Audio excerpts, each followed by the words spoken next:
These players are by far the worst picks in all of fantasy football this year, starting first with James Cook, who for some reason is going in the third round of drafts as a top 15 running back off the board, and I cannot understand why he's going so high. I mean, I guess I can, considering that he finished the year as the RB12 last year, but that's really only because he played all 17 games. From a point per game standpoint, Cook was the RB19, averaging 13.7 PPR points per game. In fact, he's the only running back priced inside the first 3 rounds of ADP that didn't average 14 PPR points per game last year, and he's going ahead of 4 players who did. What you're banking on at this ADP is that Cook gets more volume this year after the Bills got rid of Stefon Diggs and Gabe Davis, so maybe Cook gets more rushing volume and receiving work to make up for those losses, but I just don't see that happening. The Bills are pulling a money ball approach with their receiving core this year, recreating Stefon Diggs in the aggregate with so many different players. Plus, they also drafted Ray Davis, who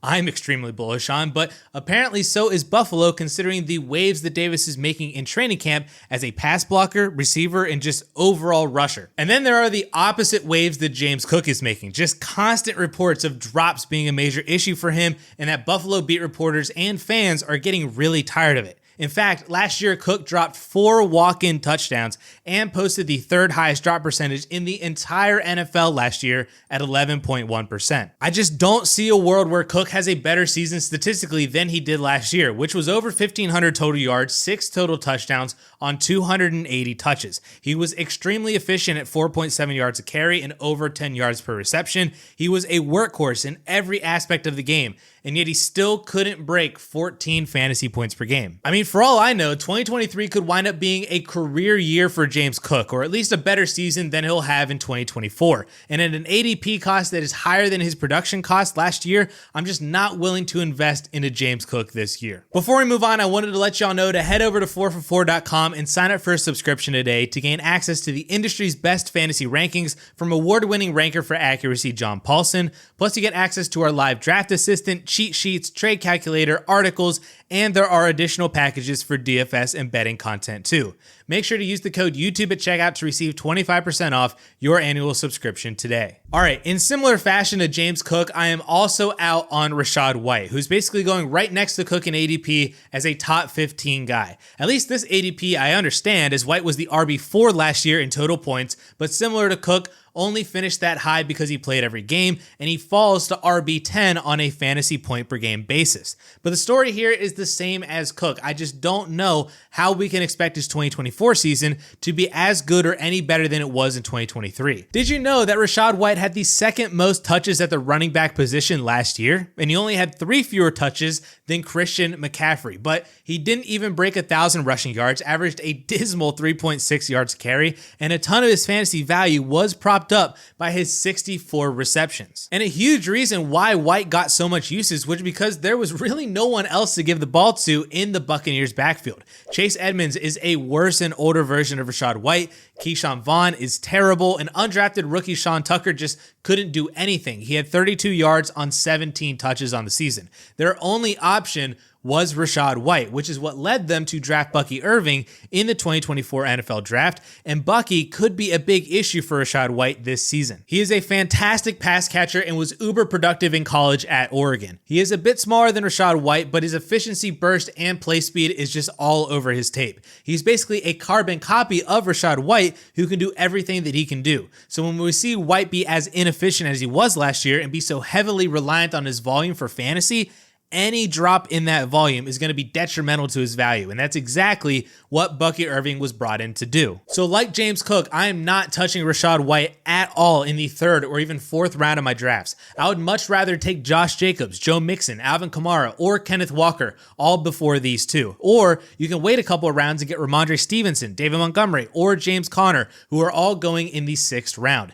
It just makes no sense to me to buy into these guys at inflated ADPs because of last year, when it's extremely likely that they have worse 2024 seasons. And not to pick on the Tampa Bay Buccaneers, but I am also pretty out on Mike Evans at his ADP of a top 12-ish wide receiver in the late 2nd or early 3rd round. Don't get me wrong, I think Evans has been a very underrated receiver for the vast majority of his career, but what made him so valuable and great for fantasy football last year was the fact that he was being drafted in the 6th round as a top 36 wide receiver, not in the 2nd round as a top 12 wide receiver. All we have to do is look at Evans' fantasy career over the last few seasons, and you'll notice that a borderline top 10 receiver ADP is actually buying into Evans near his ceiling. Last year, in a pretty much career year, or at least a massive resurgent season, he still only finished as the wide receiver 7 overall and wide receiver 11 in points per game. In 2022, he was the wide receiver 17 overall, wide receiver 14 in points per game.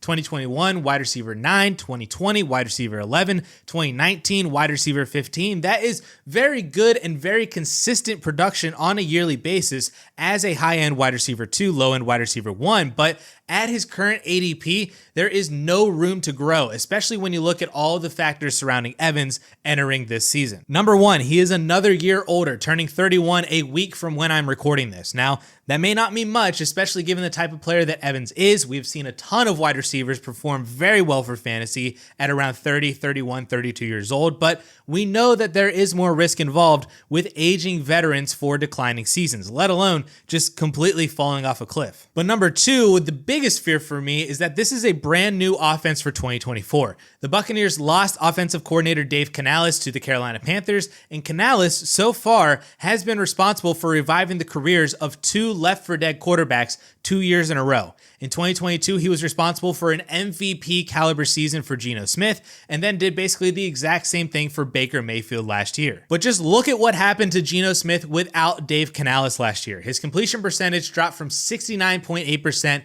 down to 64.7%. His yards per attempt dropped, yards per game dropped, touchdown percentage dropped hard as he went from throwing 30 touchdowns in 2022 to just 20 last year. And because of that drop from their quarterback, DK Metcalf went from being the fantasy wide receiver 15 down to wide receiver 21. Tyler Lockett went from being the wide receiver 13 down to wide receiver 32. And sure, some of that may be attributed to Jackson Smith and Jigba, but overall, the Seahawks passing offense regressed fairly hard without Dave Canales, and my fear is that Tampa Bay is about to do the same thing. I do not expect Baker Mayfield to throw for over 4,000 yards and 28 touchdowns again this year. I do not expect Mike Evans to break 1,200 receiving yards again this year. I do not expect him to catch 13 touchdowns again this year, some of that just from natural regression, but also I don't expect the touchdown disparity between him and Chris Godwin being 11 touchdowns again this year. Sure, if I had to bet, I would bet that Mike Evans is a solid fantasy wide receiver 2 in 2024, but that is an underperformance compared to his ADP right now.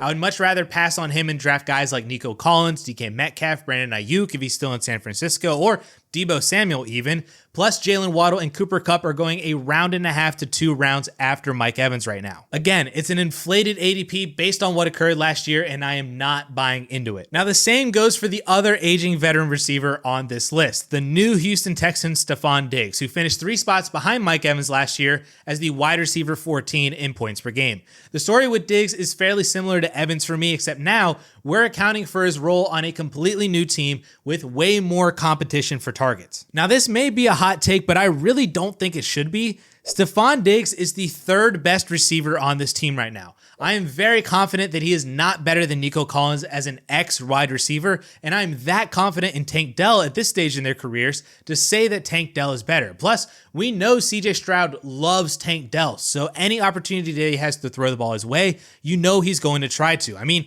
he picked Tank Dell to be on his all-NFL offense versus Micah Parsons' all-NFL defense, for crying out loud. Devontae Adams at X, Tank Dell at my slot, my F, LT at left tackle, my guy from the Ravens, 70 at left guard. I got Humphrey at 53, Quinn Nelson at right guard, Lane Johnson at right tackle. I got Jahmyr Gibbs at my running back. I got myself as quarterback, Travis Kelce as my tight end, and I have Jamar Chase as my Z. And once this corner collapse on this dagger, I have Tank Dell run a pylon for a touchdown while you're trying to guard 3 yards. I remember back when Diggs got traded, someone actually compared the move to the Buccaneers getting Antonio Brown on a team that already had Mike Evans and Chris Godwin. And I have to say, that comment has stuck with me hard because it just feels so accurate. Antonio Brown antics aside, all three receivers were viable for the Bucs that year with Tom Brady at quarterback. So Diggs can still be very fantasy viable this year, but again, at his age, with a brand new quarterback, brand new offense, plus the way that he ended last season looking like absolute burnt toast, and the team having no ties to him after 2024, it's hard to see how Diggs lives up to his inflated ADP as the wide receiver 14 off the board in the third round of ESPN leagues. I will say that Yahoo ADP has him as the wide receiver 24 at the 4-5 turn, and I do respect that price way more, but I still just do not want to rely on Stefon Diggs as my wide receiver 2 for fantasy. And finally, we have to address one terrible pick at the tight end position, and I don't want this to be taken the wrong way because I think he's going to be solid, but when I draft Sam LaPorta as the tight end 1 off the board in the second or third round of drafts, I am not looking for just solid. I'm looking for a difference maker at the position, and I don't think Sam LaPorta is that. Last year, LaPorta finished as the tight end 1 overall as a rookie, an absolutely amazing season, and it's fitting that he's going as a tight end 1 off the board this year, but he didn't do that as a massive difference maker at the position. He did not Travis Kelce everyone and crush the tight end 2 by more than 5 fantasy points per game. In fact, LaPorta wasn't even the tight end 1 in points per game last year. He was the tight end 3 behind Travis Kelce and TJ Hawkinson and only a half a point above Evan Ingram and Mark Andrews. And this doesn't even include the surge of Trey McBride either, who scored nearly identically to Sam LaPorta from week 6 on. So all in all, LaPorta was effectively no different than a handful of other tight ends last year, not to mention what would happen if Kyle Pitts does actually break out, as I expect him to this year, or Dalton Kincaid taking a big leap in year 2 as maybe the first target for Josh Allen. And we can't forget about George Kittle either, especially if the Niners do move on from Ayuk at some point, opening up the targets for Kittle even more. There are just so many fantastic tight ends in the league right now that all have the potential to be the tight end 1 overall. So why would I draft any of them first off the board when I can just wait a couple rounds and grab a different one? Instead of drafting LaPorta in the second or even the early third, you can draft Mark Andrews in the 4th, McBride in the 5th, Pitts or Kincaid in the 6th or even the 7th rounds, and they all realistically could finish as top 5 tight ends with minimal differences in scoring. And the last player that I do not want to draft because I think he's going to ruin your fantasy teams is Saints wide receiver Chris Olave, going as a top 12 or even top 10 receiver in ADP as a late second round pick. But I recently broke down all of the reasons why I am out on Chris Olave this year, so if you want to hear that, you can watch this video right up here.